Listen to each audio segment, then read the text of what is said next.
खामोश हवाएं कुछ कहती है। कहानी शुरू होती है तलवार कोना नाम के एक पहाड़ी स्टेशन से।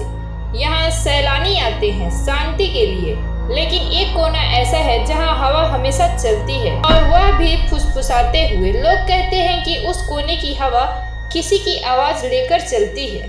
इस कहानी के मुख्य पात्र हैं सिया वर्मा, 24 साल की एक इंट्रोवर्ट लेखिका जो कुछ दिनों की छुट्टी के लिए तलवार कोना आई है। मास्टर मोहन, गेस्ट हाउस का बूढ़ा मालिक जो शाम खिड़की बंद करके बैठ जाता है।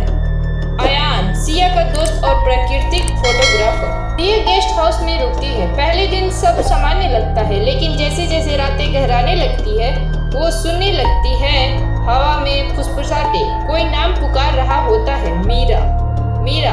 मास्टर मोहन कहता है उस कोने में मत जाना, वो हवा सिर्फ अपने लोगों को बुलाती है। सिया को पता चलता है कि 12 साल पहले उस पहाड़ी कोने से एक लड़की मीरा गायब हो गई थी बिना किसी निशान के। उसकी लाश कभी नहीं मिली। लोग कहते हैं वो किसी के साथ भाग गई, लेकिन कुछ कहते हैं वो हवाओं में समा गई। सिया की दिलचस्पी बढ़ती, वो मीरा की पुरानी डायरी खोज निकालती है और उसमें दर्ज है, अगर मैं कल ना रहूं तो जान लेना मैंने चुप रहकर सबसे बड़ा गुनाह किया है। अब सिया हर रात उस कोने पर जाती है। वहाँ उसकी बात होती है हवा से। मीरा की आवाज अब सिर्फ नाम नहीं पुकारती, वो सिया को अपना सच सुनाने लगती है। मीरा को उसके सौतेले पिता ने छत से गिरा दिया था और सबने उसे भागा हुआ मान लिया। उसकी आत्मा तब से उस आखिरी जगह की हवा में बस गई जहाँ से उसने आखिरी बार माँ को पुकारा था।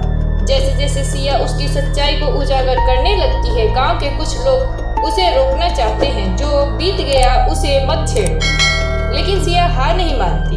वो मीरा की माँ को ढूंढने लगती। माँ उस जगह आकर फूट फूट कर रोती है और मीरा की आत्मा हवा से निकलकर शांति में विलीन हो जाती है। मीरा की आत्मा को मुक्ति मिल जाती है। उस कोने की हवा अब शांत है। सिया आखिरी बार उस डायरी को पढ़ती है।